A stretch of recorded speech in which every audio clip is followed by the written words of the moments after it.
Bonjour et bienvenue sur Pomme d'amour et sur RCF.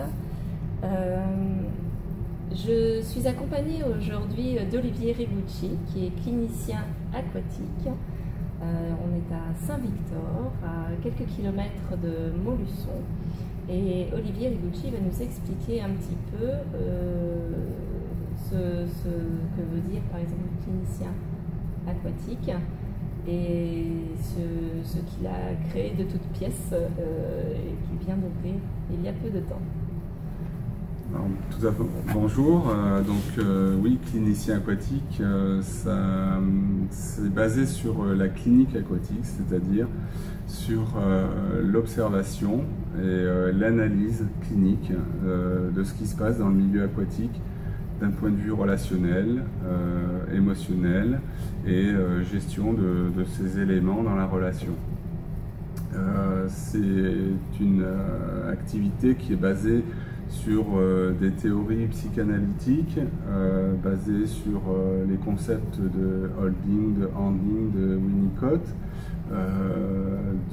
d'enveloppe aussi, développé par Didier Anzieux, qui a développé sur le MOIPO et donc les enveloppes psychiques et corporelles.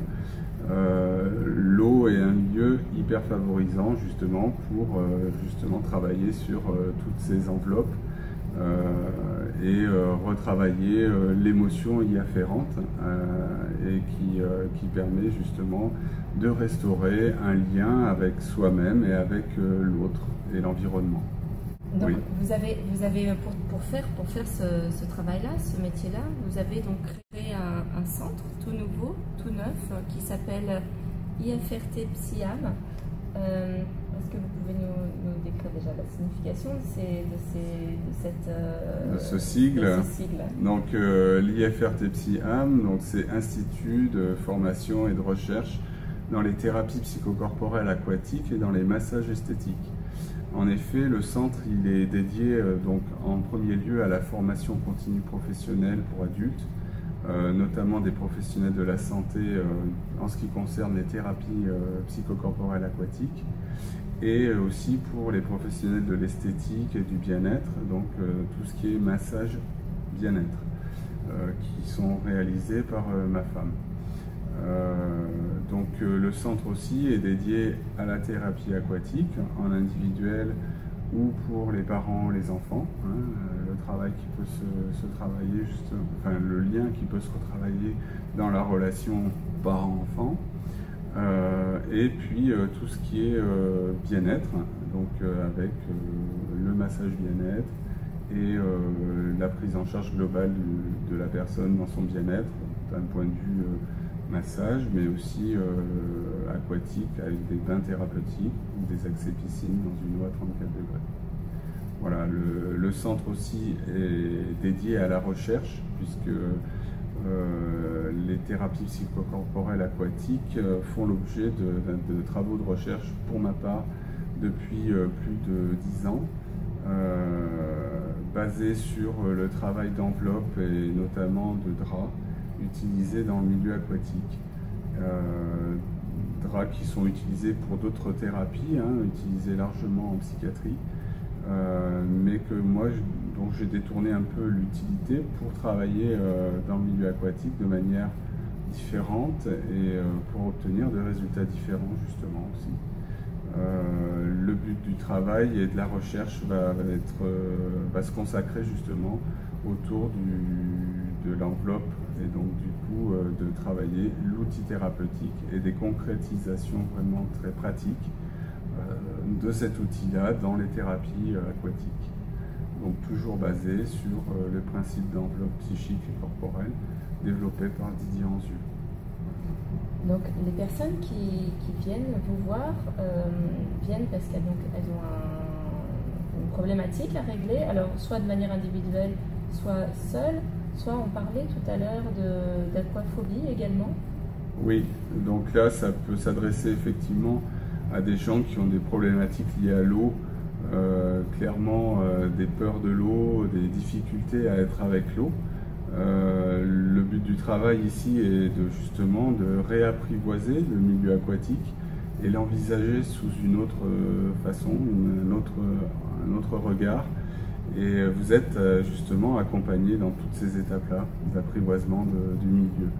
Alors pour les gens qui ont peur de l'eau, mais ça peut être aussi un lieu justement pour travailler sur toute l'histoire de la personne qui est largement révélée par le milieu aquatique.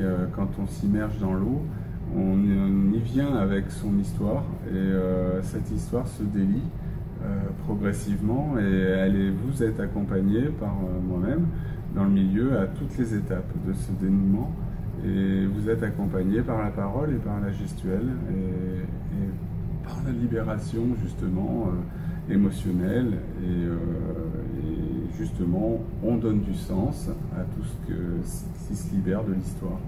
On refait du lien justement, on fait du lien pour des gens qui sont parfois aliénés, sans lien avec eux-mêmes et avec leur histoire et justement avec une conscience de cette histoire-là.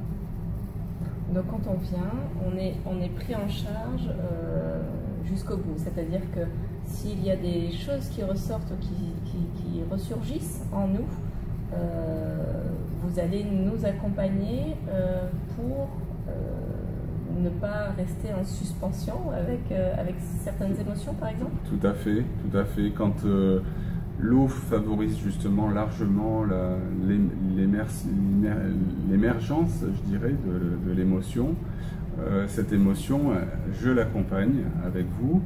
Je mets des mots aussi sur ce qui se passe et ce qui se joue. Les situations qu'on est amené à vivre dans l'eau deviennent assez vite ludiques aussi. Et ce qui permet de désacraliser un petit peu la relation avec soi-même, avec son histoire, avec ses souffrances, et prendre une distance nécessaire justement pour trouver une analyse et être accompagné dans cette analyse. Voilà. Et tout prend sens à travers les mots et ma présence physique à vos côtés est très importante puisqu'elle elle rend effective le portage dans la prise en charge thérapeutique. Alors, Olivier Rigucci, est-ce que vous pouvez nous dire comment, on va dire, simple infirmier, vous êtes arrivé à toute cette démarche d'accompagnement thérapeutique complète par l'eau? J'imagine que c'est une démarche déjà personnelle, bien sûr, et puis particulière. Quel est votre parcours pour en arriver là? Au départ, bon, j'ai effectivement fait mes études d'infirmier, j'ai été diplômé de 90, mais avant tout, bon, au départ j'ai été quand même nageur. L'eau je connais bien, donc j'ai été nageur dans les clubs, j'ai été dans les championnats interclubs, voilà, on a fait de la compétition pendant 15 années, j'ai fait ça, donc je connais bien le milieu aquatique. J'ai encadré au sein de mes différents clubs aussi les écoles de natation, donc j'ai quand même pu appréhender la pédagogie et le rapport de l'eau avec le tout petit, ce qui est très intéressant aussi, ce qui m'a apporté énormément. Tout au long de mon parcours, j'ai aussi, après ces 15 années de natation, j'ai fait 15 ans de triathlon, et au cours de ces 15 années de triathlon, j'ai pu nager dans tous les milieux naturels qui puissent exister sur Terre. Donc avec une grosse expérience de ces milieux-là, avec le froid, avec le chaud, avec des milieux chargés d'algues, d'éléments, de poissons, voilà, avec beaucoup de choses. Et au cours de ces expérimentations, parce que je les ai vraiment vécues comme des moments d'expérience psychocorporelle, avec une réflexion autour de ce que je pouvais ressentir de l'élément et de ce qu'il pouvait m'apporter. Et cet élément-là m'a jamais lâché, c'est-à-dire que j'ai pu toujours y faire référence. Ça a toujours été un lieu d'accueil pour moi, dans toutes mes difficultés de souffrance, de joie aussi, et ça a été vraiment un élément portant pour moi.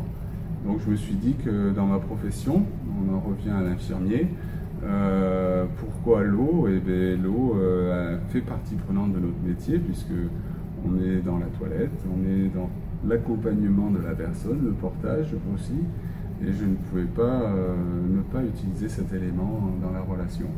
Donc j'ai utilisé largement cet élément, et puis petit à petit je me suis orienté vers la psychiatrie et la relation.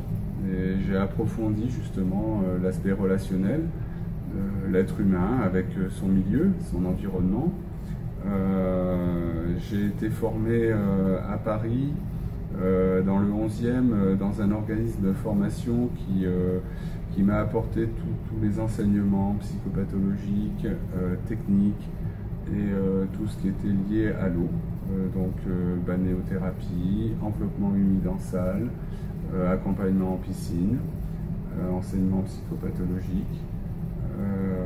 Donc j'ai fait aussi une thérapie sur Paris en utilisant l'enveloppement, une technique largement utilisée chez les enfants, mais que j'ai utilisée beaucoup chez les adultes. En psychiatrie d'ailleurs, pendant une quinzaine d'années, j'ai développé tous les projets liés à l'eau, donc les enveloppements humides en salle, les balnéothérapies et les accompagnements en piscine. Donc avec des écrits à la clé aussi, puisque j'ai écrit sur tous les cas cliniques, donc toutes les personnes que j'ai été amené à accompagner, et avec une analyse clinique de leur parcours jusqu'à les améliorations et des vrais parcours de vie. Et c'est des émergences de personnes aussi, tout en étant dans le respect de ce qu'ils étaient, c'est-à-dire aussi de respecter leur propre potentiel et développer, faire peut-être ce déclic pour qu'ils puissent utiliser leur propre potentiel pour s'autonomiser. Et c'est le but du travail, c'est l'autonomisation de la personne face à ses difficultés. Et voilà, c'est ce qu'on travaille dans l'eau aussi, hein, c'est que face à l'eau, on doit développer des stratégies de mobilisation. Vous êtes dans l'eau, des appuis mobiles. Sur Terre, on est sur des appuis solides. Donc on est obligé de mobiliser des chaînes neuromusculaires complètement différemment de sur Terre. Donc du coup, on oblige aussi la personne à mobiliser psychiquement aussi, puisque s'adapter physiquement, c'est s'adapter dans sa tête aussi. Donc on développe des potentiels à travers l'expérimentation aquatique. Et oui, l'être humain est composé à 70% d'eau. On baigne dans le liquide abiotique de notre maman. C'est un milieu naturel pour nous. Naturel, chargé d'histoire. Cet élément, il est très familier à tout le monde. Parfois on l'a un peu oublié aussi, on l'a un peu laissé de côté. C'est un élément qui est chargé de mémoire, comme beaucoup de scientifiques l'ont démontré. L'eau se charge de mémoire et transmet cette mémoire. Cette mémoire, elle est impactée par aussi les mots, par la vibration. Et l'aspect vibratoire du mot a un réel impact sur l'état moléculaire aquatique, et l'enregistrement de cette vibration, elle est à vie. Et cette vibration, elle perdure en chacun de nous, puisque effectivement, comme vous le dites, composé à 70% d'eau, on ne peut qu'avoir cette mémoire. Et pourquoi revenir à l'eau? Eh ben, c'est revenir sur l'histoire. Et c'est une histoire parfois traumatique, parfois empreinte de séparation, de deuil, histoire que l'on peut justement rejouer, dénouer, retravailler, s'approprier et faire ami avec pour pouvoir partir vers d'autres aspirations. Alors Olivier Rigucci, vous êtes donc à Saint-Victor. Est-ce que vous pouvez donner vos coordonnées? Comment vous travaillez? Donc sur rendez-vous, j'imagine? Alors oui, c'est uniquement sur rendez-vous, que ce soit pour Alors pour tout ce qui est formation, on a un site internet, donc www.sarl-du6ifrt.com. Donc ça c'est le site internet, vous pouvez trouver toutes les prestations puisque vous avez un centre qui est quand même assez unique en France puisqu'on y propose la formation, on y propose l'expérimentation puisqu'on fait des thérapies sur place aussi. On fait aussi le bien-être, donc le massage esthétique aussi, largement utilisé, et la recherche. Donc dans ce centre, tout est rassemblé en fait, vous avez tout en un. Et donc un numéro de téléphone? Alors numéro de téléphone, vous pouvez me joindre au 06 99 22 89 13. Le numéro du centre, c'est un 04 70 09 81 31. Voilà, donc vous pouvez nous joindre à ces numéros, vous pouvez nous laisser un message, on vous rappellera, il n'y a aucun souci. Voilà, pour plus d'explications aussi. Merci beaucoup Olivier Rigucci pour ce partage aquatique qui semble très intéressant de tester. Merci à vous de votre intérêt et puis bonne chance pour la suite.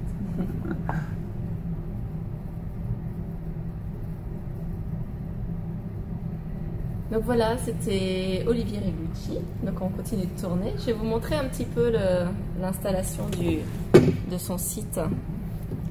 Hop. Si je me débrouille avec tous les fils. Toc, toc, toc. Voilà. Regardez. Hop. Je ne sais pas si on voit bien. Donc voilà un petit bassin. Le petit bassin pour faire des expérimentations aquatiques. Donc avec 1,30 m de profondeur au plus bas, et au moins bas, et 1,50 m au plus haut. Donc voilà, pour des adultes, il y a pied partout. Voilà.